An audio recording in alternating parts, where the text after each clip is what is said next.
the young, and the restless. Spoilers. 30's full the 11th of June, 2026. My brain is visibly buffering from the sheer gravity of this plot. I feel like these people are our real-life neighbors, and we are spiraling over their deeply questionable life choices. Okay, wait, I'm glitching. Okay, back to the main event. Let us start with the absolute dumpster fire that is currently blazing at the Shadow Room. Oh, hold on. I should have mentioned this earlier, but the aesthetic of this new club, genuinely obsessed. The neon lighting is giving me life. The velvet ropes, the moody ambiance. It is everything. But I digress, because the real show isn't the decor. It is the absolute bloodbath happening at the bar. We need to talk about Sienna Bacall and Audra Charles. Bestie, be for real right now. Audra is officially on my do not perceive list because she is just so relentlessly messy. But I am also secretly living for the drama she brings to every single room she enters. Remember when Audra teamed up with Victoria Newman to expose Sally Spectra's massive baby secret? Yeah, she is a ruthless corporate climber who thrives on chaos and destruction. And now she has decided to bring that toxic, high-octane energy straight to the Shadow Room opening. Sienna is literally just trying to bartend, mixing drinks, shaking up some fabulous little martinis, probably minding her own business and trying to secure the bag. And here comes Audra, strutting in like she owns the entire zip code. The vibes are straight up atrocious. I am hyperventilating just picturing Audra's signature smug smirk as she leans across the mahogany bar to deliver some absolutely lethal verbal poison. The tension between these two women is a high-octane psychological masterpiece where the stakes feel astronomically high, even though it's literally just a bar confrontation. Sienna is firmly holding her ground, which is honestly so unhinged and brave, because Audra will legitimately ruin your life for sport and not even smudge her lip gloss in the process. Did I say that yet? My brain is mush. Moving on, Sienna is not backing down an inch. They are serving up the most bitter, acidic, verbal warfare we have seen in weeks. Audra is throwing shade about Sienna's status. Sienna is throwing it right back with zero hesitation, and I am sitting here in my car hyperventilating because the eye rolls alone could slice through solid steel. The animosity is peaking, and you just know Audra is plotting something diabolical in that calculated, heavily hairsprayed brain of hers. I am manifesting a total dumpster fire by the next update because there is no way this ends with just a few nasty comments. Let's just pause and really visualize the Shadow Room right now. The bass is thumping, the strobe lights are flashing, and there is Audra, probably wearing some impossibly chic, razor-sharp designer blazer that screams, "I will sue you and win." She orders a drink, and the moment Sienna hands it over, the microaggressions start flying. Oh, Sienna, still pouring drinks? How quaint. I can literally hear it in my head. And Sienna, bless her heart, is not taking it lying down. She is probably wiping down the counter, looking Audra dead in the eye, and delivering a read so devastating it shifts the tectonic plates beneath Genoa City. I am genuinely obsessed with this dynamic because it is pure, unadulterated soap opera gold. Audra thinks she is untouchable, but Sienna is scrappy. She knows the streets, she knows the secrets, and she is teaming up with Chelsea Lawson. Do not underestimate a bartender who hears everything. Audra, I am literally shaking just thinking about the potential blackmail material Sienna might have up her sleeve. Wait, backtrack for a second. I missed a step. Before all this shadow room chaos, we need to cleanse our palates with something genuinely wholesome because my blood pressure cannot take much more of Audra's scheming. Let's pivot to Danny Romolotti and Christine Cricket Blair. I am clutching my chest because I am literally too unwell to handle how cute they are. Besties, in a town where people are literally faking their deaths, hiding secret amnesiac serial killer sons like Nicky and Matt Clark, and plotting hostile corporate takeovers, Danny and Christine are out here acting like a literal fairy tale.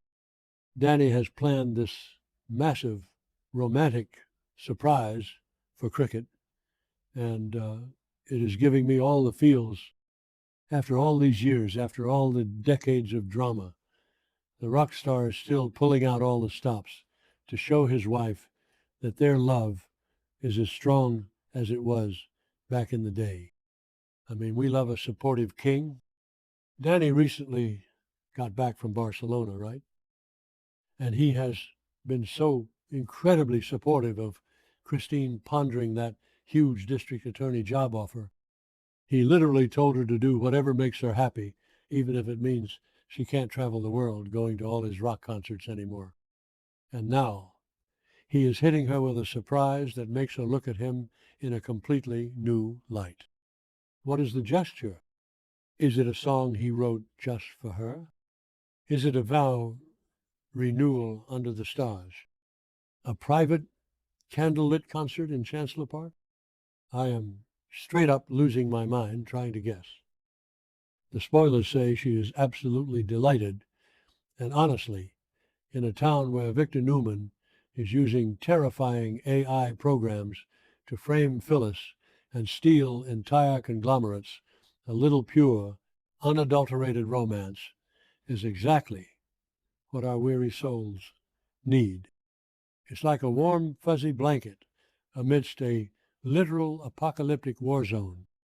And can we just talk about the history here for a second? Because my brain is literally buffering, trying to process the timeline of Danny and Christine's epic romance. We are talking decades of history, you guys. From the 80s and 90s, the rock-on days, through all the insane interference from Phyllis, who, let's not forget, literally faked a paternity test and drugged Danny back in the day to steal him away from Cricket. The trauma this couple has survived is astronomical. And now, while Phyllis is currently losing her entire mind and her conglomerate because Victor is framing her, Danny and Christine are out here living their best, most unbothered romantic lives. It is the ultimate karma. Phyllis is screaming at her phone as her employees quit, and Danny is buying flowers and planning grand gestures for the love of his life.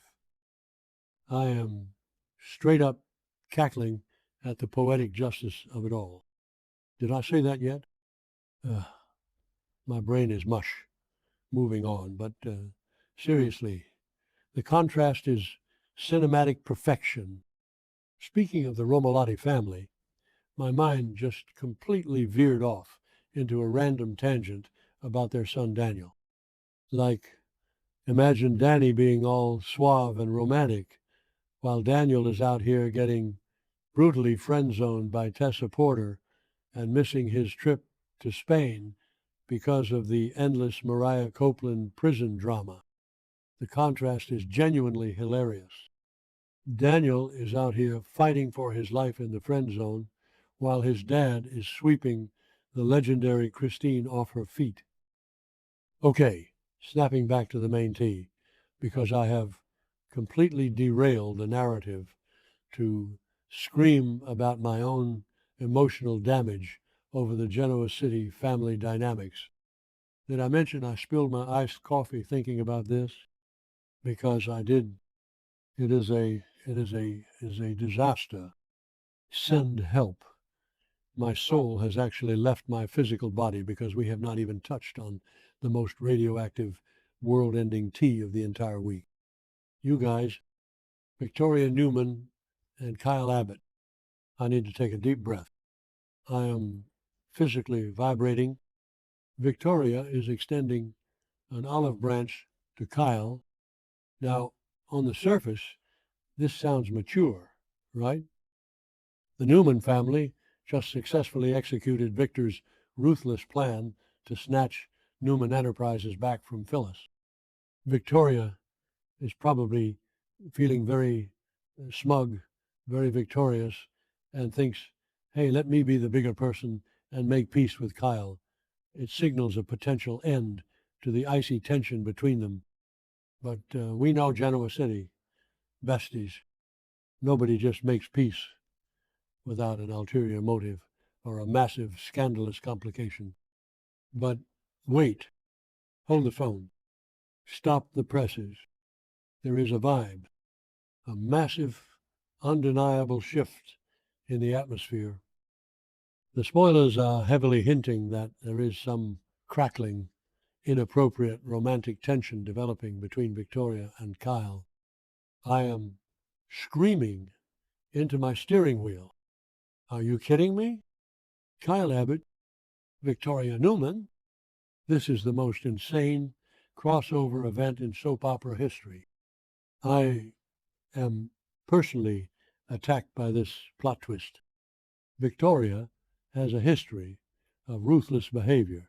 She just destroyed Sally Spectra and Billy Abbott's relationship by digging up dirt with Audra, and now she is making eyes at Jack Abbott's son.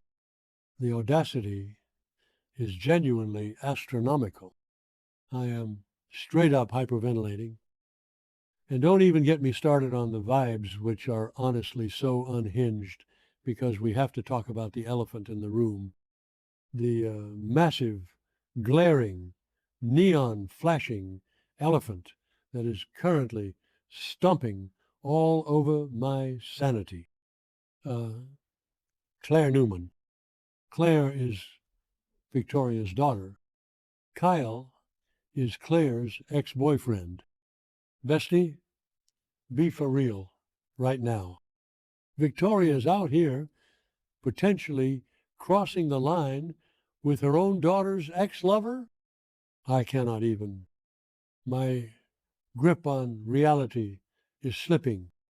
This situation is now my entire personality, and I am not okay.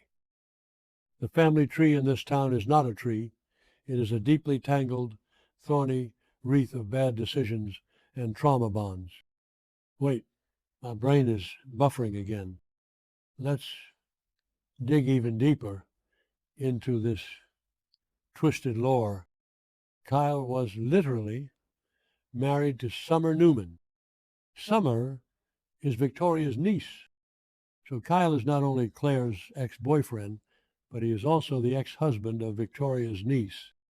And now Victoria, the ice queen of Newman Enterprises, is feeling a spark with him. This is a high-key, unfiltered, emotional train wreck. I am literally throwing up and crying at the sheer disrespect. Imagine being Claire right now.